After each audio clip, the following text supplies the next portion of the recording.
Welcome to Ganesh studies.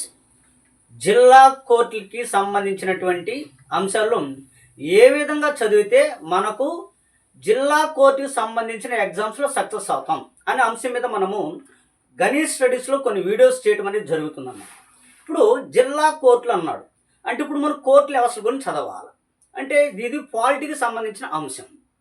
ఈ అంశంలో supreme court గురించి, హైకోర్టు గురించి, జిల్లా కోర్టుల గురించి, మున్సిపల్ కోర్టుల గురించి నీట్గా క్లారిటీగా మనం ఉండాలి. First step. రెండో స్టెప్ ఏంటంటే రాజ్యాంగం మీద క్లారిటీ ఉండాలి. అంటే భారత రాజ్యాంగ రచన ఎలా జరిగింది, అంతకుముందు ఉన్నట్టు రెగ్యులేటింగ్ యాక్ట్ చట్టాలు ఎలా ఉన్నాయి, తర్వాత మనకు ప్రాథమిక హక్కులు, అదేవిధంగా ప్రాథమిక విధులు, ఓకేనా, ఈ అంశాలు గాన మనం పర్ఫెక్ట్గా గాన మనం ఉంటే 100% అనేది మనకు సాధించవచ్చు.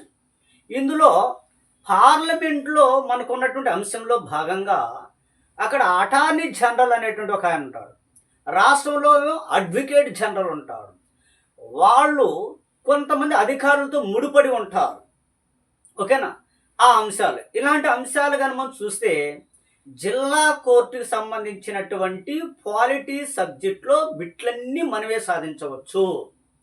అక్కడ లైన్ టు లైన్ చదవాలి. ఒకటి నేను ఇంపార్టెంట్, ఇది అన్ఇంపార్టెంట్ అనే మాట మనకు ఉండకూడదు. ఎడ్జ్ టు ఎడ్జ్ అనేది మనకు కావాలి. ఇలాంటి అంశాలన్నీ ప్రతిరోజు నేను మీకు వీడియో రూపంలో అందిస్తూనే ఉంటాను. ఇవన్నీ కూడా ఉచితంగానే పెట్టి ఉంటాను. మీరు గణేష్ స్టడీస్ యాప్ని డౌన్లోడ్ చేసుకోండి. గణేష్ స్టడీస్లో క్లాసులన్నీ కూడా మీకు ఉచితంగానే ఉంటాయి. ఇది గుర్తుపెట్టుకునే అభ్యర్థులు. రైట్, వెళ్ళిపోదాం. ఒక టాపిక్ చూద్దాం మనము. ఏంటంటే సుప్రీంకోర్టు అనేటువంటి టాపిక్ చూద్దాం. ఇప్పుడు సుప్రీంకోర్టు అన్నాడు. ఇప్పుడు సుప్రీంకోర్టు అంటే అంశం మీద మనం అంటే అడిగినప్పుడు ఎలా వెళ్ళాలి మనం? సుప్రీంకోర్టు. ఫస్ట్ సుప్రీంకోర్టు అనే దానిని ఈస్ట్ ఇండియా పరిపాలిస్తున్నప్పుడు, భారతదేశాన్ని ఈస్ట్ ఇండియా వారు పరిపాలిస్తున్నప్పుడు రెగ్యులేటింగ్ యాక్ట్ అనేటువంటి ఒక చట్టం అనేది రావటం అనేది జరిగింది. సో రెగ్యులేటింగ్ చట్టము 1773 సంవత్సరంలో రెగ్యులేటింగ్ యాక్ట్ అనేది రావటం అనేది జరిగింది.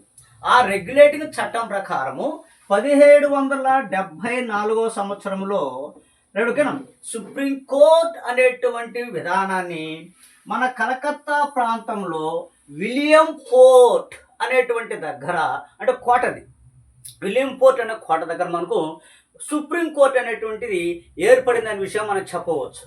ఆ సమయంలో 1+3 వ్యక్తులు ఉన్నారు విషయాన్ని మనం చెప్పుకోవచ్చు. అందులో మనకు మొట్టమొదటి అంటే ప్రధాన న్యాయమూర్తిగా ఎవరున్నారంటే ఎలిజే ఇంపే ఉన్నారు, ఓకేనా. సరే బాబు, ఆ సమయంలో సుప్రీంకోర్టు అనే కాన్సెప్ట్ వచ్చిన సమయంలో గవర్నర్ జనరల్గా ఎవరున్నారు అంటాడు, వారిని హేస్టింగ్ ఉన్నాడనే విషయం మనం చెప్పవచ్చు. సరే, బాగుంది. భారతదేశంలో న్యాయ వ్యవస్థని అంచులంచులుగా అభివృద్ధి చేసి పీక్ స్టేజ్లోకి తీసుకెళ్ళినటువంటి గవర్నర్ జనరల్ ఎవరన్నాడు, అప్పుడు కార్న్వాలిస్ అనే విషయాన్ని మనం చెప్పాలి. లేదనుకోండి, భారతదేశంలో న్యాయ వ్యవస్థ పితామహుడు ఎవరు అని అంటాడు, అప్పుడు మనం కార్న్వాలిస్ అనే విషయాన్ని మనం చెప్పాలి. అంటే బ్రీఫ్ ఇంట్రడక్షన్ అనమాట. తర్వాత మనకు 1935లో భారత ప్రభుత్వ చట్టం వస్తుంది. భారత ప్రభుత్వ చట్టం 1935 మనకు మీకు తెలిసిందే. 1909లో ఒక చట్టం ఉంటుంది, 1919లో ఒక చట్టం ఉంటుంది, 1935లో భారత ప్రభుత్వ చట్టం ఉంది. ఈ చట్టం ప్రకారం ఫెడరల్ కోర్టుగా మనకు ఉపయోగపడుతుందనే విషయం మనం చెప్పవచ్చు. ఈ విధంగా ఉన్నప్పుడు ఇక్కడ ఈ కోర్టులు ఇచ్చిన తీర్పు అంతిమం కాదు. దీనికి ఇంగ్లాండ్లో ఏముంటుందంటే ప్రివీ కౌన్సిల్ ఉంటుంది, అది ఇచ్చిన తీర్పుల అంతిమం అనే అంశం అక్కడ మనం చదవాలి. Right, okay. ఇవన్నీ ఏమి ఇవ్వలేదనంటే తర్వాత మనకు భారత ప్రభుత్వం అంటే భారతదేశానికి స్వతంత్రం వచ్చిన తర్వాత మనము 1950 జనవరి 28వ తేదీన ఏం చేశారంటే మనం సుప్రీంకోర్ట్ ఆఫ్ ఇండియాగా మనం తెచ్చుకోవడం జరిగింది. అప్పుడు వరకు ఉన్న ప్రివీ కౌన్సిల్ అనేది ఇంకా రద్దు అయిపోయింది, ఇంకా Supreme Court of India.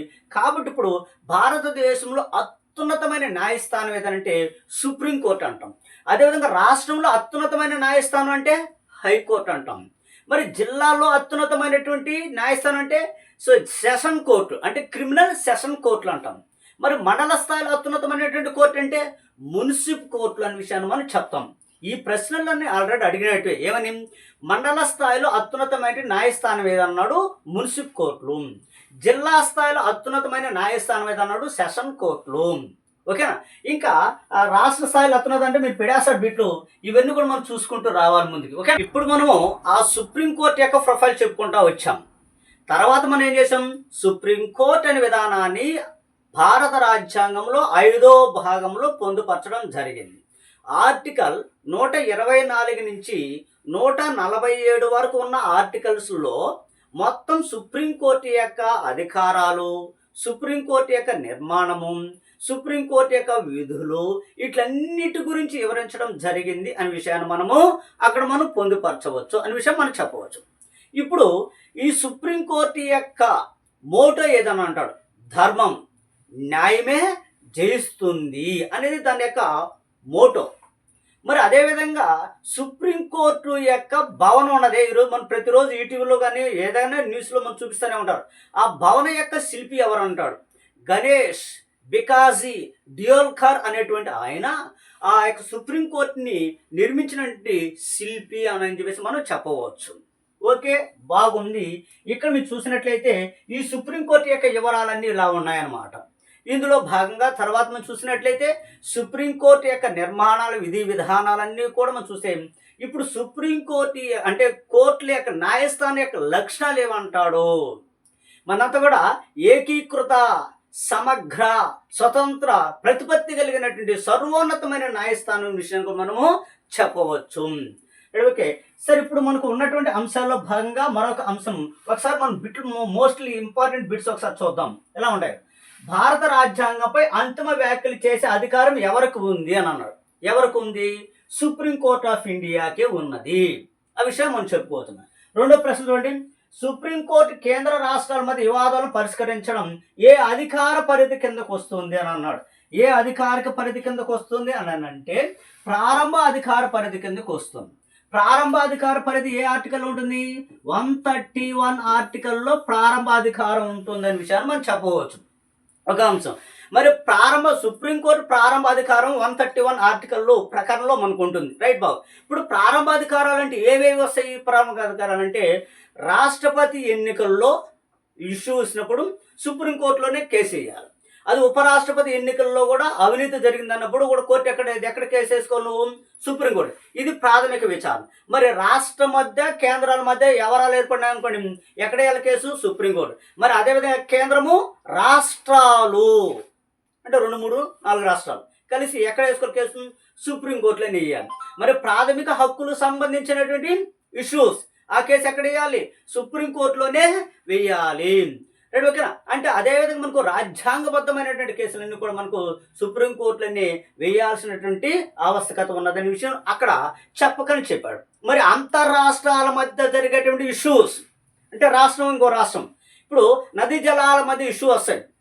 Banakacherla Godavari Banakacherla project ఉంది, మనం మంచి ప్రాజెక్ట్. ఇప్పుడు తెలంగాణ మధ్య మరియు రాష్ట్రం అంటే ఆంధ్రప్రదేశ్ మధ్య ఇష్యూ వాతావరణం ఏర్పడింది. ఇట్లాంటి వాతావరణం ఏర్పడి ఎక్కడ వేసుకోవడం కేసు అంటే సుప్రీంకోర్టులో వేసుకోండి. ఇది అంతర్రాష్ట్రీయ ఇష్యూస్ అంటారు.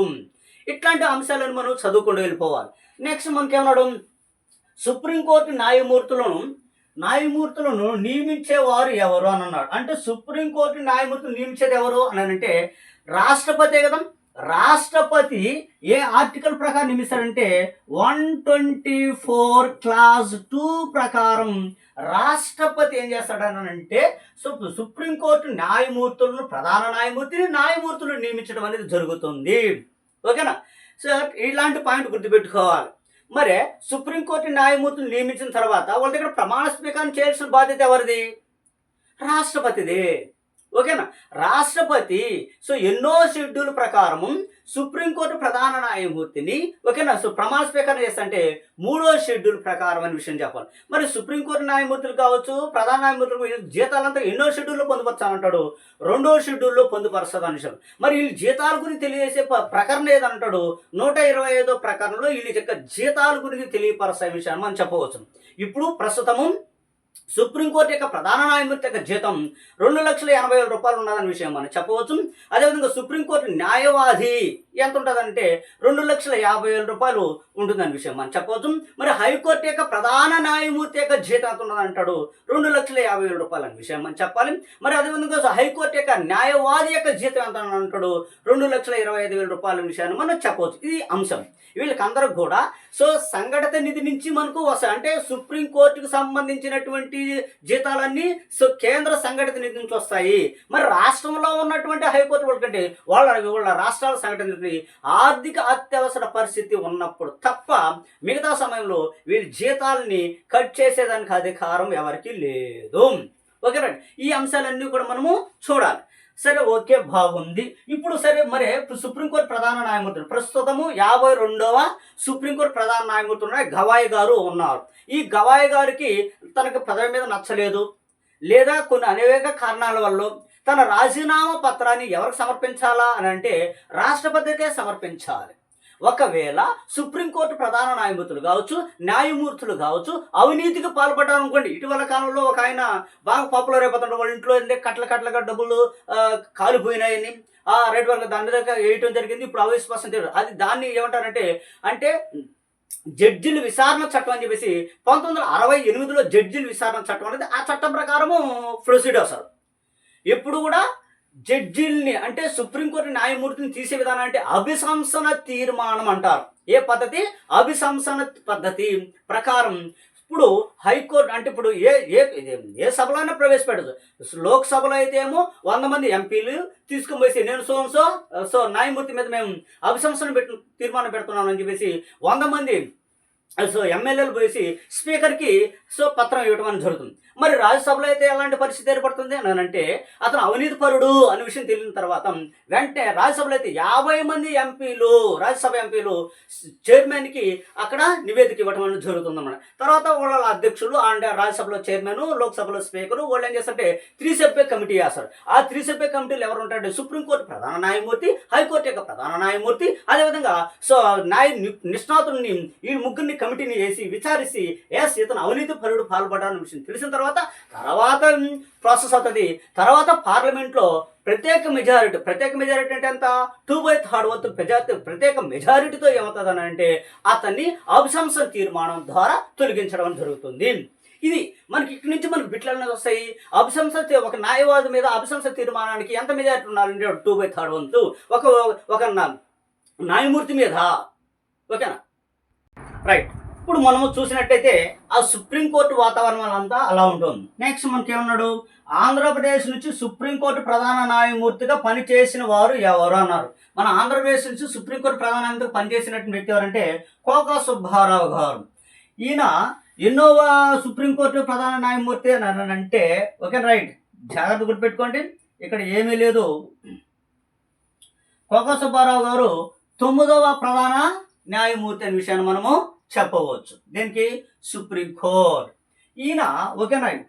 అంటే 1966 నుంచి 1967 వరకు రైట్ ఓకేనా ఇక్కడ రూలింగ్ చేశాడు. అంటే ఇక్కడ సుప్రీంకోర్టు ప్రధాన న్యాయమూర్తిగా వర్క్ చేసే విషయాన్ని కూడా మనము చెప్పవచ్చు.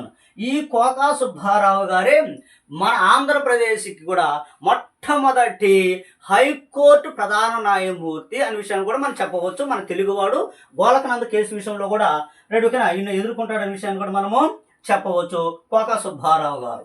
నెక్స్ట్ మనకు ఉన్నటువంటి అంశాలలో మరొక అంశం, దళిత వర్గం నుండి సుప్రీంకోర్టు ప్రధాన న్యాయమూర్తిగా నియమించబడిన మొదటి వ్యక్తి ఎవరన్నారు. మొదటి వ్యక్తి అనగానే ఏమనాలి, కేజీ బాలకృష్ణన్ అనాలి. ఏమనాలి మనం, కేజీ బాలకృష్ణన్ గారు దళిత వర్గం నుంచి మొట్టమొదటిసారిగా సీజీ అయినటువంటి వ్యక్తి మరియు సుప్రీంకోర్టుకి ఎక్కువ కాలం వర్క్ చేసినటువంటి రెండవ వ్యక్తి అనే విషయాన్ని కూడా మనం చెప్పవచ్చు. ఎక్కువ కాలం వైవి చంద్రచూడ్ అనేటువంటి వ్యక్తి ఉన్నాడు.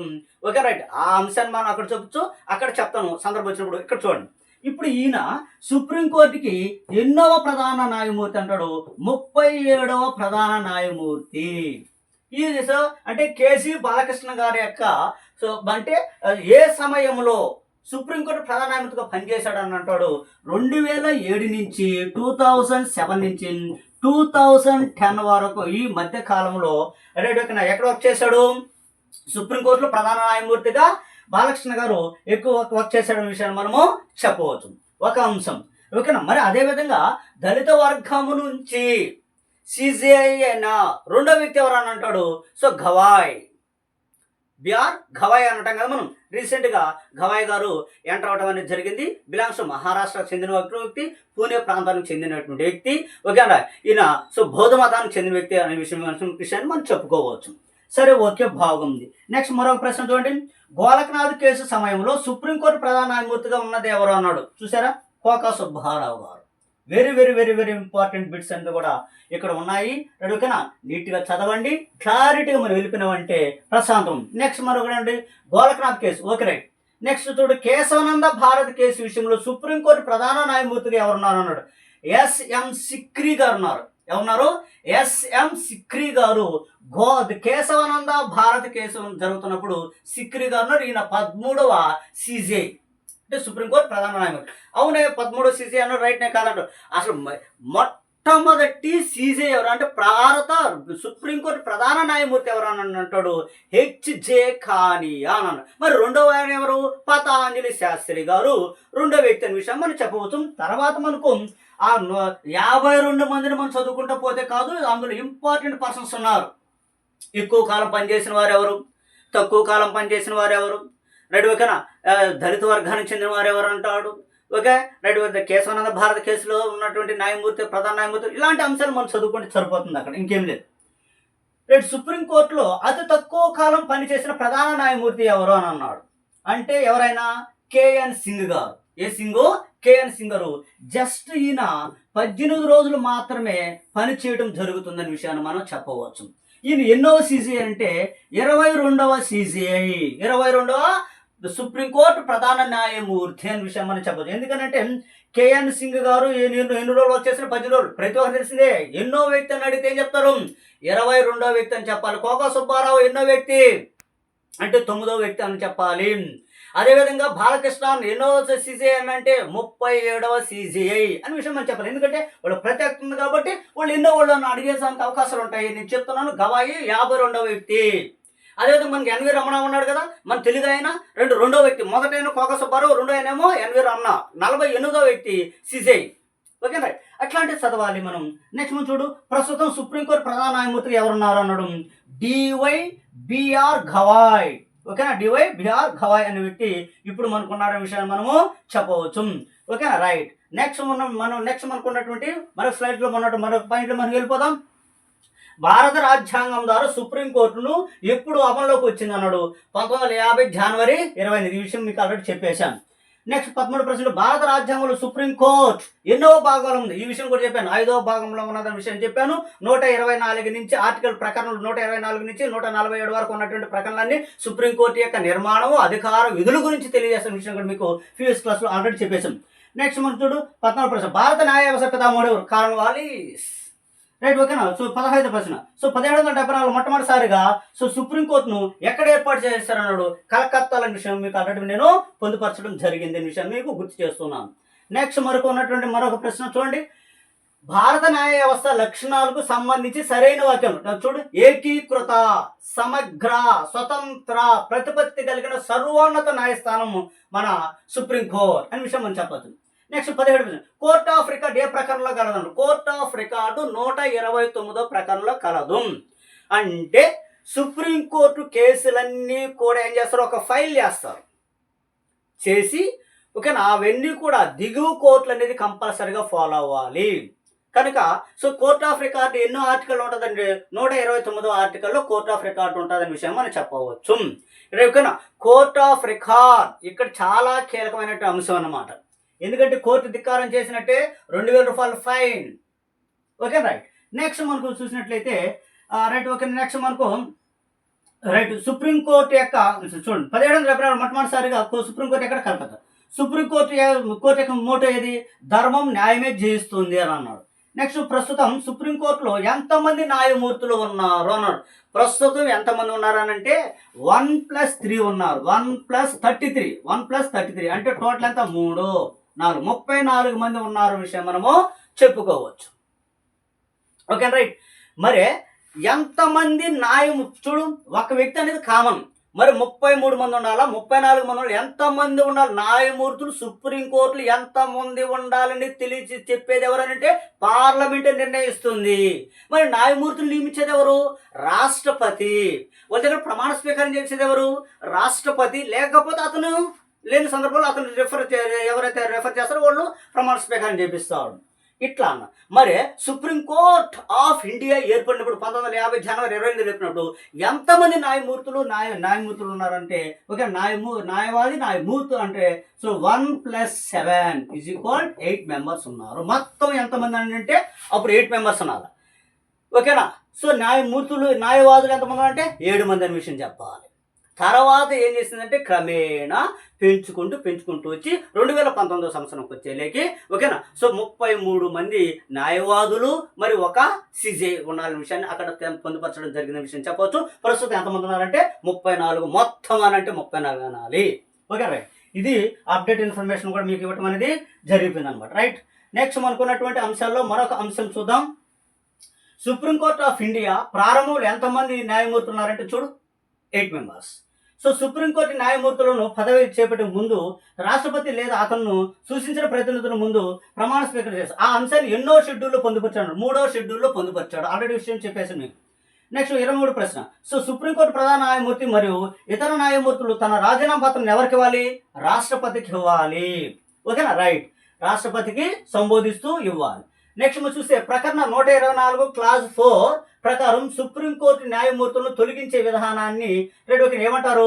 అభిశంసన పద్ధతి అన్నట్టు. ఇంతకుముందే మీకు ఆల్రెడీ అభిశంసన పద్ధతి వివరాలని మీకు పొందుపరిచి చెప్పడం అనేది జరిగింది. సుప్రీంకోర్టు ప్రధాన న్యాయమూర్తి మరియు న్యాయమూర్తుల విచారణ చట్టం సో 1968 ఇది మీకు రేపు ఎందుకంటే ఇటీవల కాలంలో పెద్ద ఇష్యూ జరుగుతూ ఉంది. సో ప్రకారం సరైన వాక్యం. లోక్సభలో అయితేమో తొలగించే తీర్మానం పైన 100 మంది ఎంపీలు సో నివేదిక సబ్మిషన్ చేయాలి. రాజ్యసభలో అయితే 50 మంది నివేదిక సబ్మిషన్ చేయాలి. ప్రత్యేక మీద 2/3 వంతు వచ్చిన తర్వాతే అతను అభిశంసనని ఎదుర్కోవడం జరుగుతుందనే విషయాన్ని మనం చెప్పవచ్చు. ఇలా మనము సుప్రీంకోర్టు అనే అంశం మీద మనం క్లారిటీ చదవాలి. Okay right. అంటే 124 క్లాజ్ 1లో ఎంతమంది సుప్రీంకోర్టులో న్యాయవాదులు ఉండాలని చెప్పేసి పార్లమెంట్ నిర్ణయించడం జరుగుతుంది. అదేవిధంగా 124 క్లాజ్ 2లో సో ప్రధాన న్యాయమూర్తులను ఎవరు నియమిస్తారు? రాష్ట్రపతి నియమించడం అనేది జరుగుతుంది. తర్వాత 125లో ఏముంది? వాళ్ళ యొక్క జీతాలు ఉన్నాయి. ఎవరైతే సుప్రీంకోర్టు న్యాయమూర్తుల యొక్క జీతాలు ఉన్నాయి. మరి 126లో ఏముంది? తాత్కాలిక ప్రధాన న్యాయమూర్తిని రాష్ట్రపతి నియమిస్తాడు. అంటే ఎందుకంటే ప్రధాన న్యాయమూర్తి లేదా అది విదేశాల పర్యటనప్పుడు అనారోగ్యం వల్ల ఇబ్బందులు పడినప్పుడు లేకపోతే రాజీనామా చేసినప్పుడు లేదా ఆ సందర్భంలో తాత్కాలికంగా ప్రధాన న్యాయమూర్తి నియమించేది ఎవరంటే రాష్ట్రపతి నియమించడం జరుగుతుంది. మరి 127 ప్రకారం ఏం చెప్తుంది? సుప్రీంకోర్టులో క్వారం లేనప్పుడు సో రాష్ట్రపతి పూర్వానుమతి తీసుకొని సుప్రీంకోర్టు ప్రధాన న్యాయమూర్తి కొంతమంది న్యాయమూర్తులను రిక్రూట్మెంట్ చేసుకుంటాడు. మరి 128 ఆర్టికల్ ఏం చెప్తుంది? సుప్రీంకోర్టులో కేసులు ఎక్కువ అయినప్పుడు రిటైర్మెంట్ అయినటువంటి జడ్జిలు మళ్ళీ రిక్రూట్మెంట్ చేసుకుంటాడు రాష్ట్రపతి పూర్వానుమతి ప్రకారం. ఎవరు? ప్రధాన న్యాయమూర్తి. ఓకే. సో ఇంకా 129 కోర్ట్ ఆఫ్ రికార్డ్. 130 సుప్రీంకోర్టు ఎక్కడ ఉండాలి, ఏ ప్రదేశంలో ఉన్న విషయాన్ని 130 చెప్తుంది. మరి 130 ప్రకారం ఏం చెప్తుంది? సుప్రీంకోర్టు యొక్క ప్రారంభ విచారణ అధికారం గురించి చెప్తుంది. మరి 132 ఏం చెప్తుంది? రాజ్యాంగపరమైనటువంటి ఇష్యూస్. 133 ఆర్టికల్ ఏం చెప్తుంది? సివిల్ వివాదాలు సో సంబంధించినట్టు. మరి 134 ప్రకారం చెప్తుంది క్రిమినల్ వివాదాల గురించి తెలియజేస్తుంది. ఇలా మరి 136 ఏం చెప్తుంది అని అంటే సుప్రీంకోర్టులోనే అత్యున్నతమైన అంటే చూడండి పూర్వానుమతులు హైకోర్టులో కేసు వచ్చేసిన తీర్పు వచ్చిన అతను సాటిస్ఫాక్షన్ కల హైకోర్టు యొక్క అనుమతితో అప్పీల్ చేసుకునేటువంటి అధికారం సుప్రీంకోర్టులో చేసుకునే అధికారం ఉంటుంది. 136 ఆర్టికల్స్. ఇలా మనం చదివితే 100% అనుకోదు. మరి అదేవిధంగా 143 ఆర్టికల్ ఒకటి ఉన్నది మనకు. 143 ఆర్టికల్స్ అంటే రాష్ట్రపతి సో అత్యవసర పరిస్థితి సందర్భంలో సుప్రీంకోర్టు ప్రధాన న్యాయమూర్తిని సలహా తీసుకుంటాడు. ఇలాంటి అంశాలు మనము చదవాలి. ఇది సుప్రీంకోర్టుని ఈ విధంగా చదివితే ఎంత బాగుంటుందో మీరు చూడండి. సుప్రీంకోర్టులో మొట్టమొదటి మహిళా న్యాయమూర్తి ఎవరు? ఫాతిమా బేబీ. సుప్రీంకోర్టులో మొట్టమొదటి సుప్రీంకోర్టు ఆఫ్ ఇండియా మొట్టమొదటి సిజే ఎవరు అని అంటాడు? హెచ్జే ఖానియా. ఎక్కువ కాలం పరిపాలించిన వాడు, ఎక్కువ కాలం ప్రధాన న్యాయమూర్తిగా ఉన్నవారు ఎవరు అంటాడు? So YV so Chandrachud. తర్వాత ఎవరు? బాలకృష్ణన్. అంటే తర్వాత సిక్రి సింగ్ తక్కువ కాలం వర్క్ చేశాడు. ఇలాంటి అంశాలను మనం చదివినామంటే 100% మనం విజయం సాధించవచ్చు. ఓకేనా? రైట్. Thank you. మీకు మా వీడియో మీకు నచ్చినట్లయితే లైక్ చేయండి, సబ్స్క్రైబ్ చేయండి, గణేష్ స్టడీస్ యాప్ని డౌన్లోడ్ చేసుకోండి. Okay right. Thank you.